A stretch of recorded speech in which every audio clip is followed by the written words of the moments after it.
Plus de 200 personnes ont participé mardi à la 7e édition du Forum de l'économie de la Côte qui avait lieu à Rolle. Le lien entre la formation et l'économie était le thème central cette année. Avec nous, Olivier Feller pour en parler. Bonjour. Bonjour. Vous êtes le cofondateur et président de ce forum. Le thème, qui était sous forme de questions, la formation, un enjeu économique. Point d'interrogation, j'ai envie de vous dire probablement, certainement, poser la question, c'est y répondre. Poser la question, c'est y répondre et à deux égards. L'économie a besoin d'une main-d'œuvre qualifiée, donc la formation de base, mais aussi la formation continue sont des éléments essentiels de la prospérité économique. Cela a été dit et répété par plusieurs patrons d'entreprise.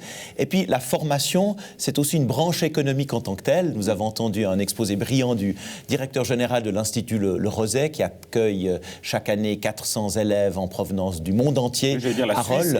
Lémanique qui est extrêmement profilé au niveau international. Vous avez raison. A priori, on est un peu moins connu que les États-Unis et la Grande-Bretagne, mais en réalité, nous sommes une place extrêmement importante en termes d'accueil d'élèves dans des internats et dans des écoles privées, et cela du monde entier. C'est lié évidemment aussi à la qualité de vie qui existe en Suisse, à la sécurité, à la stabilité, et cela a été exposé de façon assez brillante par Christophe Gudin, le directeur de l'Institut Le Roset.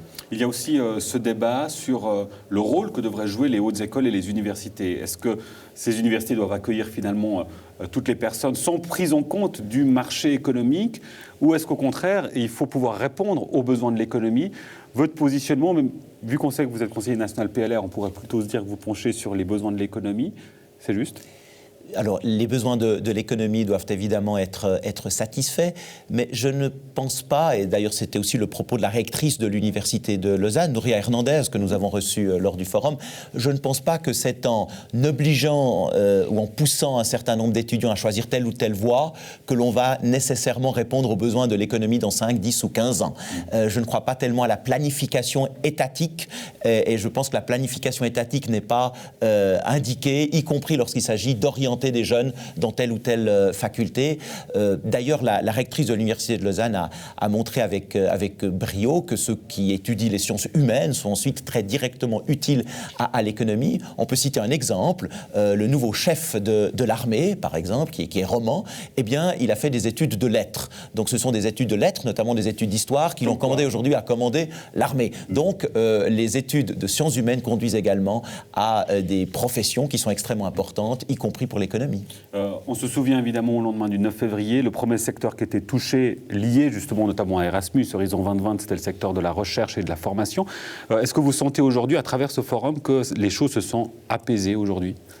Alors on sent que les décisions politiques qui ont été prises à Berne à la fin de l'année dernière en matière de mise en œuvre de l'initiative concernant l'immigration de masse, eh bien que ces décisions ont quand même permis de pacifier nos relations avec l'Union européenne, mais tous les problèmes ne sont pas encore résolus.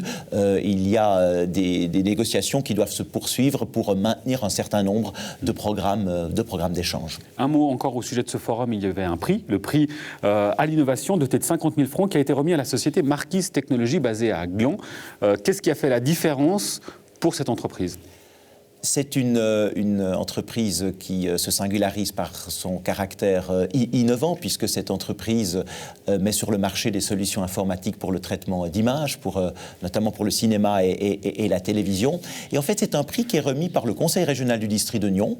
Et nous collaborons avec le Conseil régional du district de Nyon. Le Forum de l'économie de la Côte est une association purement privée, mais nous essayons de maintenir des liens avec les communes et le Conseil régional du district de Nyon. Et cette entreprise a été remarqué pour sa capacité en peu de temps à développer des produits utiles, notamment en termes de traitement d'images pour la télévision. Olivier Feller, on profite de votre présence pour évoquer des sujets politiques également. Je l'ai dit, vous êtes conseiller national PLR. On est en pleine campagne électorale pour les élections cantonales pour le Conseil d'État, le Grand Conseil. Le PLR, votre parti, est allié à l'UDC.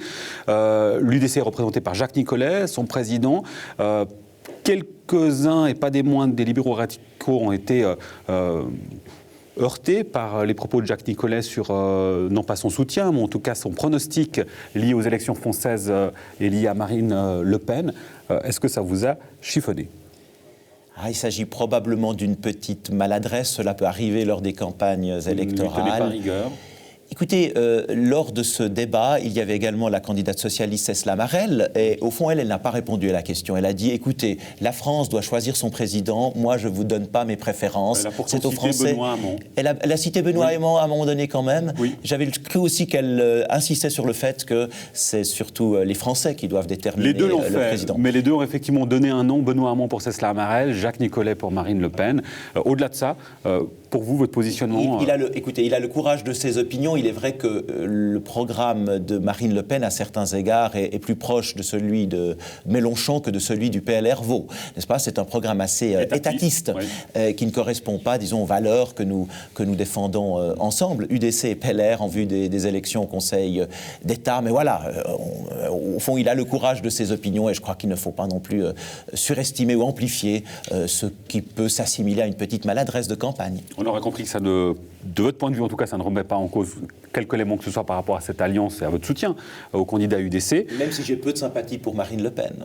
On l'aura bien compris, j'allais dire Jacques Nicolet, vous voyez, Olivier Feller, pour dire à quel point vous êtes solidaire, vous voyez. C'est ça. Non, mais j'ai de très bonnes relations au Parlement avec Jacques Nicolet, sur le plan personnel. Une chose liée, et ça sera la dernière par rapport à votre actualité au niveau du Parlement, vous avez déposé une motion pour l'établissement d'un registre public des intérêts des employés de la Confédération qui ont un lien avec les décisions politiques. Vous vous méfiez des fonctionnaires, Olivier Feller ? Je ne me méfie pas des employés de la Confédération. Ce sont d'ailleurs souvent des personnes très compétentes et vraiment au service de la cause publique. Mais on parle beaucoup de transparence au niveau des parlementaires. Les conseils fédéraux, évidemment, sont régulièrement mis à nu.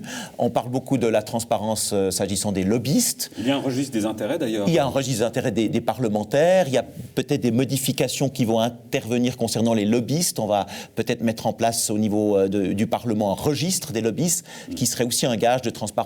Par contre, on ne parle jamais des employés de la Confédération. Alors que, vous savez, nous sommes un pays quand même de plus de 8 millions d'habitants, il n'y a que 7 conseillers fédéraux, ils se réunissent 2 à 3 heures par semaine. Je pense qu'ils discutent uniquement des sujets vraiment stratégiques pour le pays. Tout le reste est fait et préparé par un certain nombre d'employés de la Confédération. Et il peut être intéressant de savoir si les employés qui influent directement sur le processus de décision politique, si ces employés sont membres du comité de Pro-Natura ou sont proches des cônes. Enfin, ça peut être intéressant de savoir s'ils sont membres d'un parti politique ou non. Il me semble que c'est d'intérêt public, non seulement pour le politique, mais aussi pour les médias. La suite de cette motion à suivre donc aux chambres fédérales. Merci beaucoup, Olivier Feller. Merci d'accueil. À bientôt. Au revoir.